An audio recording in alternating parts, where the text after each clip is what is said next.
Telangana cabinet low birth ఎవరికి earth ఎవరికి అనే డౌట్స్ కి రేపటితో ఫుల్ స్టాప్ పడనుంది.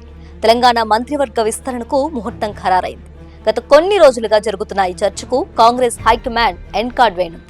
మంత్రివర్గ విస్తరణకు గ్రీన్ సిగ్నల్ ఇచ్చింది హైకమాండ్. రాజ్ భవన్ నుంచి అధికారిక ప్రకటన రాగానే జూన్ 8న మంత్రివర్గ విస్తరణ ఉండే అవకాశం ఉంది. కొత్తగా 3 లేదా 4 మంత్రివర్గంలో చోటు దక్కే అవకాశం ఉన్నట్లు తెలుస్తోంది. ఈ నేపథ్యంలో పార్టీ కసరత్తు ముమ్మరం చేసింది.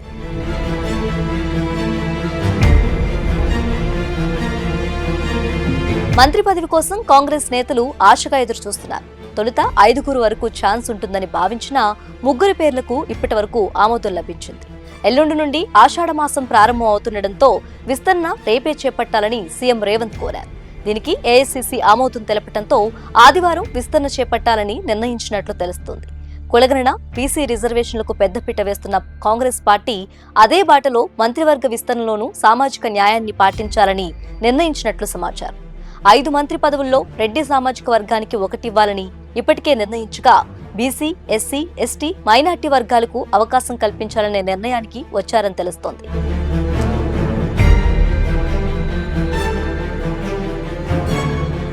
ఓసీ కేటగిరీలో రెడ్డి సామాజిక వర్గం నుంచి 2కి అవకాశం కల్పించే అంశంపైన చర్చించినట్లు తెలిసింది. మంత్రి పదవి ఆశిస్తున్న నేతల్లో మహామహులే ఉన్నారు.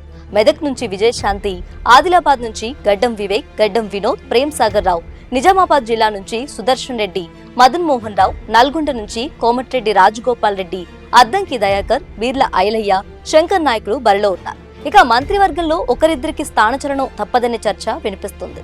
ఇప్పటికే వివాదాస్పద వ్యాఖ్యలతో విమర్శలకు గురైన మంత్రితో పాటుగా మరో మంత్రి పేరు తెర మీదకొస్తుంది. ప్రధానంగా కొండా సురేఖకు కేబినెట్ నుంచి ఖచ్చితంగా ఉద్వాసన పలుకుతారనే చర్చ బలంగా నడుస్తోంది.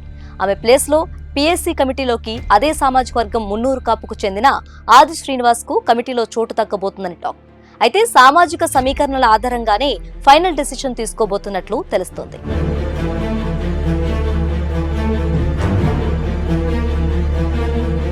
ఇక మిగతా మంత్రులు తుమ్మల నాగేశ్వరరావు, జూపల్లి కృష్ణారావు, కోమటిరెడ్డి వెంకటరెడ్డిలకు కూడా స్థానచలనం తప్పదనే చర్చ జరుగుతుంది.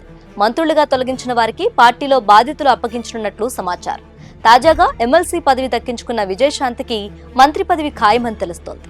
నల్గొండ జిల్లాకు చెందిన రేవంత్ సన్నిహిత నేత అద్దంకి దయాకర్ ను మంత్రివర్గంలోకి తీసుకునే అవకాశం కనిపిస్తోంది. నల్గొండ నుంచి కోమటిరెడ్డి రాజగోపాల్ రెడ్డి పేరు రేసులో ఉండగా ఇప్పుడు దయాకర్ పేరు తెర మీదకొచ్చింది. దీంతో ఈ ఇద్దరిలో ఎవరికి చివరి అవకాశం దక్కుతుందనేది కీలకంగా మారుతుంది. మొత్తానికి 6 మంత్రివర్గంలో అవకాశం ఉన్నా ప్రస్తుతం 3 లేదా 4కే పరిమితం చేస్తారని సమాచారం. ఇక మిగతా శాఖల్లో మాత్రం మార్పు ఖాయమని తెలుస్తోంది.